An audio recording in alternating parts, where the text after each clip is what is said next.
Hello viewers, आप सबका स्वागत है फिनिक्स भी लीगल चैनल में। तो आज हम बात करेंगे। बात करने से पहले मैं ये बताना चाहूँगी कि बहुत सारे ऐसे लोग होते हैं जो कानून से अपने आप को ऊपर समझते हैं। उनको लगता है कि वो अपना दिमाग अगर यूज़ करते हैं और तो वो मतलब कोर्ट्स के ऑर्डर को भी वो मतलब गलत तरीके से यूज़ कर पाएँगे और वो पकड़े नहीं जाएँगे। लेकिन एक कहावत है कि कानून के हाथ लंबे होते हैं, लेकिन होते हैं देर से ही, लेकिन उसपे कुछ ना कुछ होता ही होता ज़रूर है। तो ये उसी बात पे लेकर आती है, लेकिन साथ-साथ में ये भी देखा जाता है कि कोर्ट क्या करता है, कोर्ट देखता है उसके सामने में गलत हो रहा है, तो वो क्या कोर्ट अपना जो अधिकार होता है उसका सही उपयोग करते हैं? बहुत सारे केसेस में हम देखते हैं कि नहीं करते हैं। उनके पास अधिकार होता है पर वो उसका सही इस्तेमाल नहीं कर पाते हैं। तो आज का जो हम वीडियो है वो इसी जजमेंट पे है, जहाँ पे सुप्रीम कोर्ट ने हाई कोर्ट को बोला है कि जब आपके पास में कानूनी अधिकार है तो आप उसका इस्तेमाल क्यों नहीं कर रहे हो। और ऐसे लोग जो कानून को तोड़ते हैं, कानून की इज्जत नहीं करते हैं, उनको उनकी आप एक तरह से सहायता कर देते हो अपना जो अधिकार उसका उपयोग ना करते हुए। तो बहुत ही कड़े शब्दों में बोला गया है। अ, तो इस वीडियो में हम उस जजमेंट के बारे में बात करेंगे। साथ ही साथ में हम बात करेंगे 2 इम्पोर्टेंट चीज़ों के बारे में, टर्म के बारे में। ये लीगल टर्म है स्टेटस को। हमने स्टे तो बहुत सुना है, स्टे के बारे में मैंने बहुत सारा वीडियो भी बनाया हुआ है, लेकिन स्टेटस को के बारे में मैंने कभी नहीं बनाया। तो मैंने सोचा चलो आज की वीडियो में, क्योंकि ये 2 टर्म यूज़ हुए हैं, तो स्टेटस को का कानूनी मतलब क्या होता है वो मैं समझाऊँगी। और साथ ही साथ में कंटेम्प्ट ऑफ कोर्ट एक्ट जो होता है, कंटेम्प्ट ऑफ कोर्ट एक्ट पे मैंने ऑलरेडी वीडियो बनाया हुआ है, लेकिन सिविल पे आज मैं ज़रूर बात करूँगी, क्योंकि ये जो जजमेंट है इसमें ये दोनों बातें बहुत ही इंपॉर्टेंट तरीके से बोली गई है।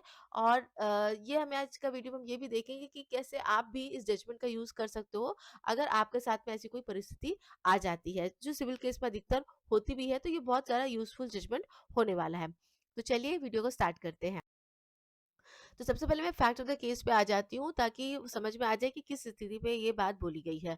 जो फैक्ट्स ऑफ द केस ये होता है कि इसमें एक चैरिटेबल ट्रस्ट होता है, वो एक केस फाइल कर रहा होता है declaration of title recovery of, मतलब किसी ने उसका ज़मीन को कब्जा करके रखा हुआ है और अपना टाइटल के लिए उसने फाइल किया हुआ था। ये बहुत ही बेसिक केस हर एक सिविल कोर्ट में, सिविल में फाइल होता है। दूसरी एक सोसाइटी के अगेंस्ट में, एक सोसाइटी दूसरी एक सोसाइटी अगेंस्ट में ये टाइटल रिकवरी ऑफ पोजेशन और डैमेजेस का एक केस सिविल सूट फाइल करती है। जो ट्रायल कोर्ट होता है जिस उसमें है, ये जो श्रीमती जो जिसने केस फाइल किया होता है वो जीत जाते हैं, ठीक है।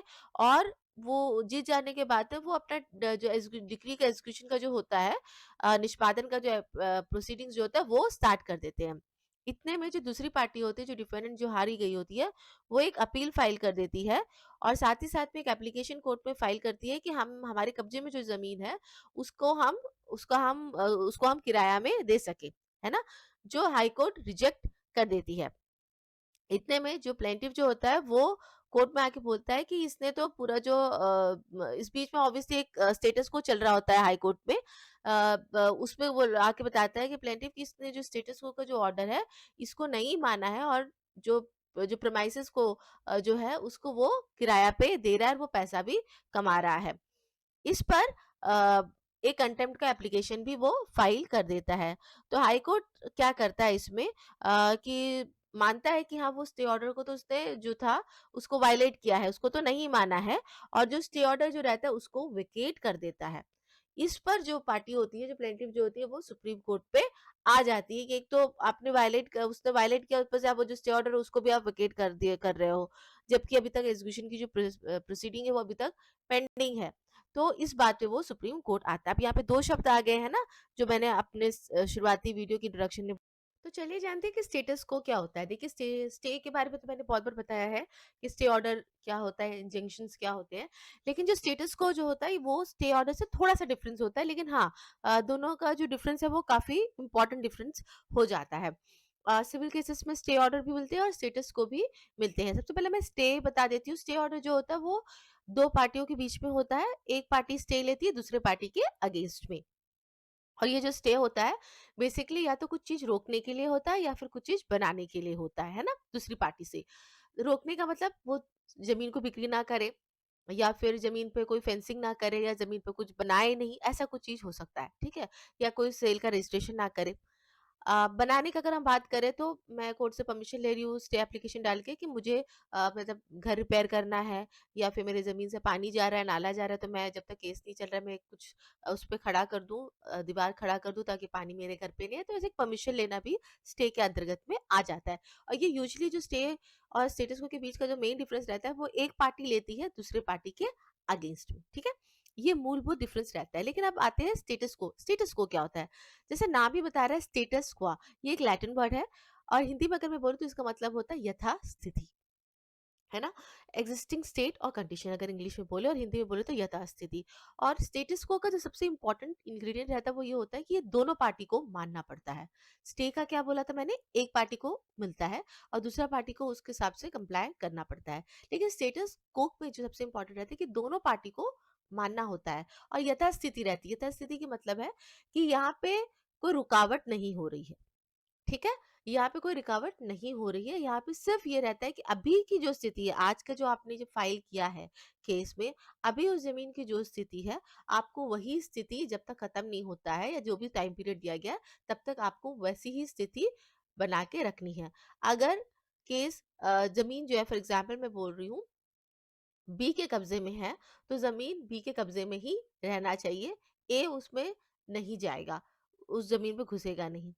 आधी ज़मीन ए के कब्जे में, आधी ज़मीन बी के कब्जे में, तो वो जहाँ-जहाँ अपना बना के रखे हुए हैं, वे वहीं पे रहेंगे, वो एक-दूसरे के ऊपर में नहीं जाएँगे, है ना? इसमें रुकावट नहीं हो रही है, लेकिन इसमें बोला जा रहा है कि आप जैसे हो, वैसे रहो। कोई चेंजेस नहीं करना होता है। अधिकतर ये सिविल केस के उन केसेस में स्टेटस को मिलता है, जहाँ पे यूजुअली स्टे एप्लीकेशन ही डाला जाता है और उस स्टे एप्लीकेशन पे ही स्टेटस को मिलता है।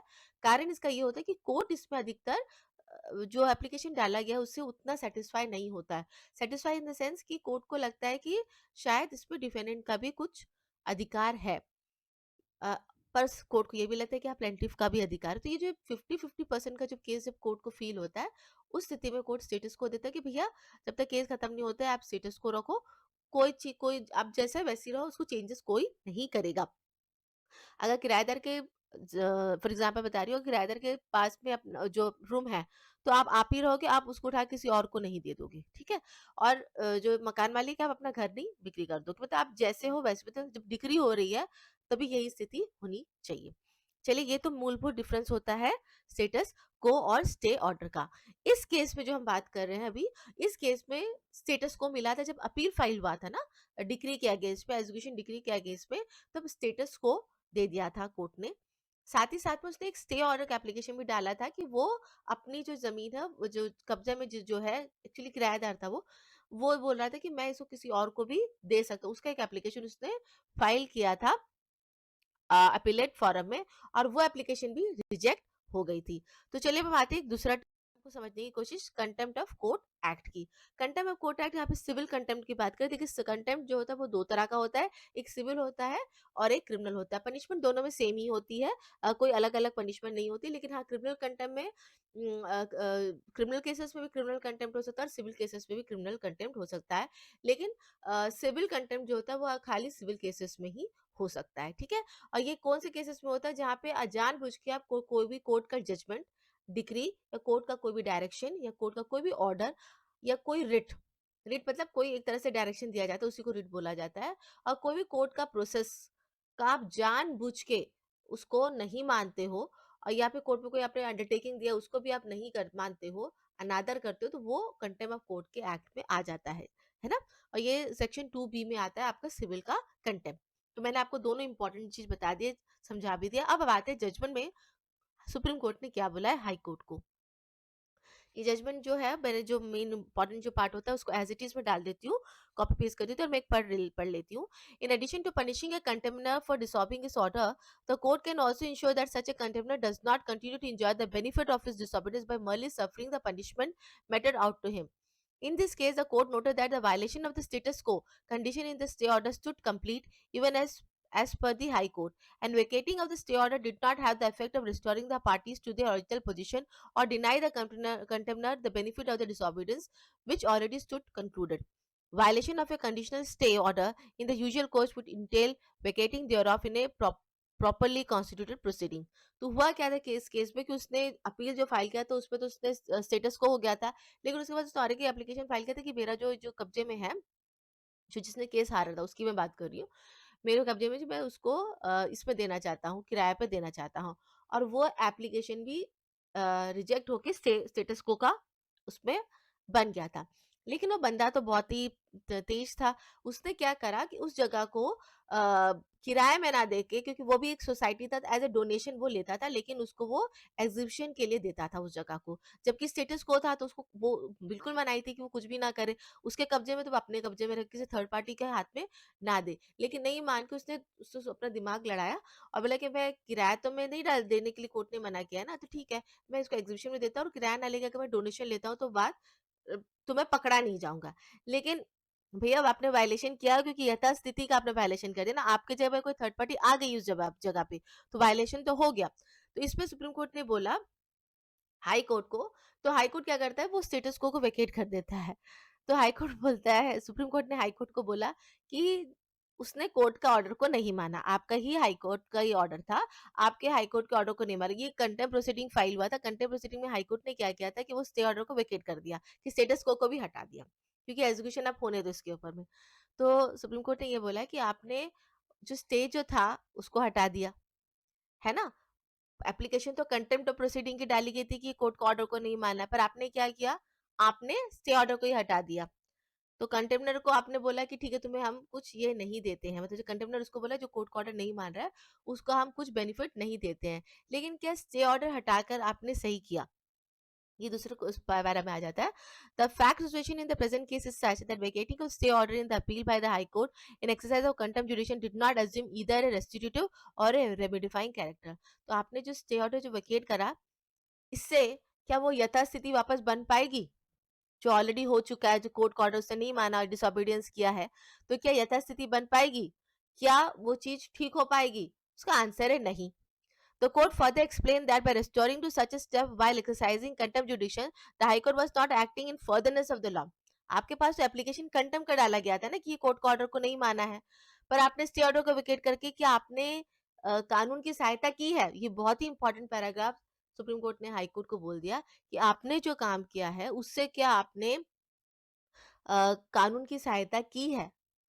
नहीं की है। ऐसा नहीं लगता है कि आपने कानून की सहायता की। आपके पास तो कंटेम्प्ट का एप्लीकेशन आया था, आप उस पे काम करते। आपको स्टे ऑर्डर वेकेट करने का तो उसने माँगा भी नहीं था अपने किसी भी डायरेक्शन पे। आपने स्टे ऑर्डर वेकेट कर दिया। लेकिन आपने कंटेम्प्ट जो जिसने गलती की उसके ऊपर आपने कुछ नहीं किया। जबकि एप्लीकेशन जो डाला गया था वो कंटेम्प्ट कोर्ट प्रोसीडिंग आपके ऊपर में आपके ऊपर में आपके लिए डाला गया था कि आप उस पे कुछ ऑर्डर करें। The court remarked, yeah, remarked word used by the court remarked that the act of violating the status quo order concerning possession of the suit premises qualified as civil contempt under the Contempt of Court Act 1971. जो उसने violation किया है status को order का, वो हमारे contempt of court act के जो सिविल कंटेम्प्ट जो होता है 2B उसके तहत में आता है।